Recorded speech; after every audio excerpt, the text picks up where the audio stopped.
El martes nos encanta porque tenemos doble panel. Sí, quedamos medio desacomodados porque cambiar el estudio, dos entrevistados, un entrevistado. Le damos la bienvenida a nuestro queridísimo Gonzalo Martínez. ¿Cómo estás, querido? Muchas gracias por la bienvenida. Muy bien, sí. Aquí para hablar de historietas.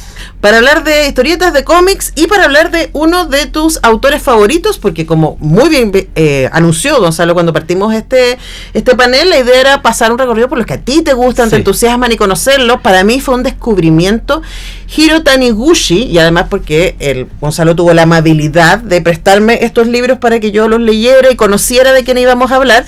Y claro, también tú nos advertiste que estos, como igual que Temólogos, eran importantes influencias para ti. Sí. ¿Por qué? ¿Cómo llegaste a Tiro? Yo creo que de todos los autores que a mí me han influido, yo creo que Hiro Taniguchi debe ser el último. O sea, el que llegó más tarde en mi vida. ¿En serio? Sí. El que llegó más tarde, 10 años atrás. Hace un rato. Claro, pero para los estándares del... y me llamó mucho la atención porque yo había pasado por mis manos mucha manga, pero yo no lograba enganchar. Pero una cuestión mía. Cada vez que yo digo cuando no logro enganchar, no quiero decir que sea malo, sino que que para mí es importante mencionar eso, porque en estos mundos de blanco y negro la gente cree que tiene que ver con la calidad, tiene que ver con la complicidad. Claro, exactamente. Entonces, pero habían unos autores japoneses que me llamaron la atención y que les leí más. Uno es Isashi Sakaguchi, que puede no significar nada. Otro se llama Satoshi Kon, que es un poco más famoso. Y llegó Hiro Taniguchi, y lo primero que leí fue el libro con el que él encontró su voz, que es El Caminante. Que amé muchísimo. Además que para que la gente que no ha tenido el privilegio de leer El Caminante, es como ver esta película de Wim Wenders. ¿Cómo se llama? Days. Sí, ayúdenme. Sí. Perfect Days. Es muy ese mood. Sí. Pero todavía más dulce, porque Perfect Days igual tiene unos momentos bastante desafiantes. Porque además no pasa nada. O sea, yo lo encuentro fascinante, no pasa nada. Pero pasan un montón de cosas. Sí, pero no hay acción, no hay conflictos, no hay nada. O sea, los conflictos son cómo me llevo esta persiana que encontré botada, cómo me la llevo para la casa. Mientras hace muchísimo calor. Claro. Porque Caminante es eso, ¿no? Es la historia de un varón que sale a caminar. Sí. Y en algún momento se encuentra un perro, entonces saca a pasear al perro también, y va en esa. Sí, y se encuentra con alguien que observa pájaros. Entonces es una... Bueno, Hiro Taniguchi es alguien con el que después me di cuenta, a mí me gustó cuando lo conocí mucho. Bueno, como anécdota, cuando a mí me preguntan si yo leo manga, yo leo a Hiro Taniguchi, ¿no? Pero después conversando hace muy poco, con un amigo que vive en Japón, yo le dije, no, es que me gusta mucho Hiro Taniguchi. Hiro Taniguchi en Japón no es tan famoso. ¿En serio? Sí, es conocido, pero no es de ninguna manera un top. Pero quizás porque lo suyo es menos manga, también estéticamente. Claro, sí, puede ser, no sé, pero no es... Hiro Taniguchi es una persona que a mí me llama mucho la atención su biografía, aparte de su arte, digamos, pero su biografía porque... Como hablamos en la primera clase, sí, señor profesor, los distintos países, las distintas culturas de producción de historieta tienen distintos sistemas industriales. Y el sistema industrial de Japón es súper específico.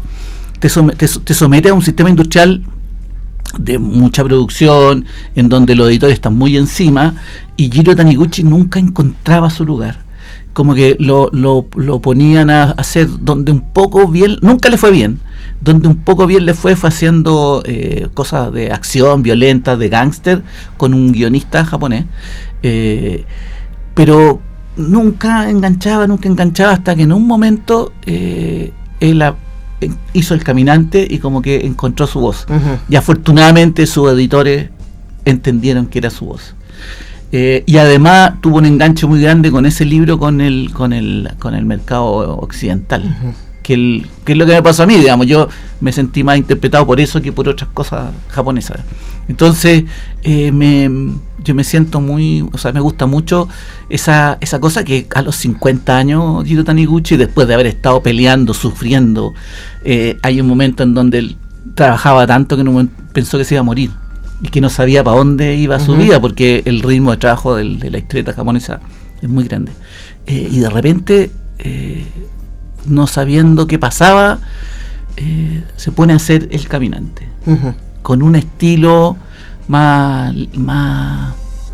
no sé si más sencillo, muy detallado, pero muy pausado, muy contemplativo, y ahí fue donde despertó Taniguchi e hizo un montón de otros libros más. Yo aquí te traje 3 que son como los más representativos, tiene un montón, pero tienen en común esta idea del viaje, pero del viaje adentro, ¿no? Sí, o sea, es como digo, el viaje en el barrio. Exactamente. Aunque, por ejemplo, en que a mí me pareció fascinante, Barrio Lejano, se trata de un hombre que por casualidad llega a su pueblo de origen, y él ya está en una crisis existencial más o menos importante, ya está llegando a los 50 años, se siente como muy ajeno a todo, a su familia, a su trabajo, y antes de llegar a ese pueblo empieza a pensar en su mamá, y como su mamá murió a la edad que él tiene ahora, y llega a este pueblo y le pasa algo fantástico, que está ahí orando en la tumba de su madre, y pum, de repente, como abre los ojos y tiene el cuerpo de 14 años y vuelve a su vida, claro, de los 14 años, pero con su conciencia de adulto. ¿Qué es? Yo no sé si no es una fantasía que tuviste alguna vez, de empezar, de rehacer de volver a vivir esa vida, pero con la experiencia que tenía ahora. Nunca tuviste, o una fantasía masculina. Puede ser, porque me pasa que justo recién estábamos hablando con la Conia Churra y la Pati Leiva de lo que uno gana con los años, sí. ¿cachai? Y decir, es como, me gané yo papajo. Yo ahora me doy cuenta, a mis 64 años me doy cuenta de que todo lo que me pasó me llevó a un lugar en que yo estoy muy feliz. Pero a los 50, a los 40, uno siempre decía, pucha, qué ganas de haber vivido ese momento con la experiencia sabiendo esto. Y ahí los papás le decían, tú le tienes que haber dicho a tus hijos, pero es que esto te va a pasar, y es como, no, pero déjame vivirlo. Claro. ¿No? Bueno, entonces aquí al personaje le pasa eso, y él sabe lo que está por perderse también. Sí. Ahora, tú dijiste algo que fue lo que a mí más me llamó la atención, porque por eso me acordaba de Perfect Days, porque son historias muy sencillas. Aquí, claro, tiene un salto fantástico interesante. Este otro es de un gourmet, de un señor que camina buscando lugares donde comer. Y hay mucho detalle en la comida, ¿no? Sí. Pero, por ejemplo, el caminante que a mí me impresionó mucho es esto. Él sale a caminar y se encuentra con cosas. Pero, por ejemplo, hay una imagen que nunca se me va a borrar, y te agradezco por eso, que usa lentes. Y en algún momento está la imagen, son los lentes, y a través del espejo de los lentes apuntando hacia el cielo, y a través del espejo de los lentes vemos la nube y el resto es borroso. Lo encontré hermoso, porque además es como, no necesitas decirme nada más, y para mí eso es como la experiencia de leer historietas. Sí, efectivamente. No, sí, es alguien que narra muy bien. O cuando se le rompen los lentes, y vemos cómo se ve el mundo a través de sus lentes rotos. Es hermoso. Sí. Y dice, su mujer le dice, cámbialo, y él dice, pero es que igual es interesante. Sí, bueno, es muy, no sé si la palabra llamarlo impresionista, en el fondo es cómo ve el mundo a través de sus impresiones.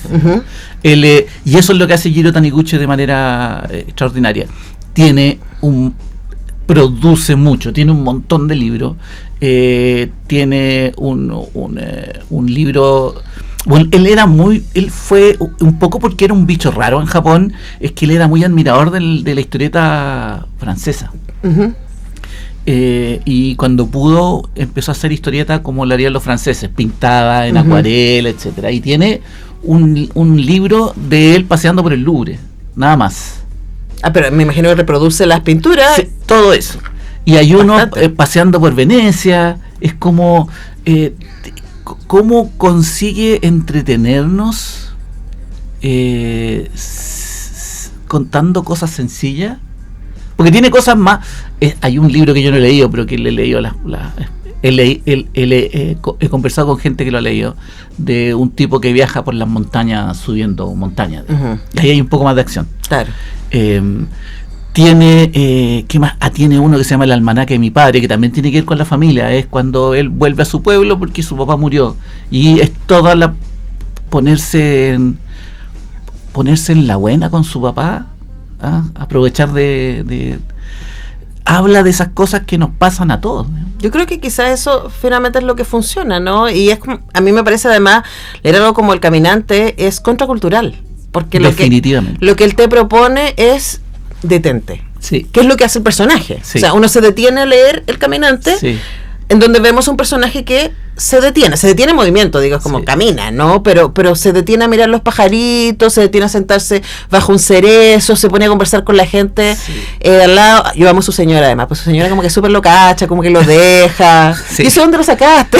Bueno, y lo bueno en términos narrativos es que hace eso, cuenta nada, entre comillas, pero uno no se aburre.